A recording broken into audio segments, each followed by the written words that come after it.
Mtoto anaona. Utaona nakwambia. Namjua mume wangu wewe, utaona. Unatakuona. Mume wangu. Wakati natoka dukani kuna mtu kanishika kalio. Kakushika kalio? Yeye sema kukushika mimi ndo nakushika yeye. Ndio hapo tu hivi kanishika. Anajua mimi nakugaramikia kiasi gani? Amenishika yani kunako. Twende mke wangu, twende. Kama kende. Jamani sege.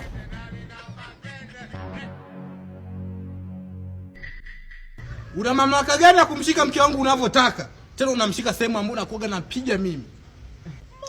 Sasa ndugu yangu ni watu wa bara. Wewe mkako kushika kalio tu umekuja umembeba umeambatana wanifuata mie wakati sisi kule kwetu hivi vitu burudani kabisa. Basi kama umeona nimefaidi. Haya, nishikamie basi, nishikamie kalio.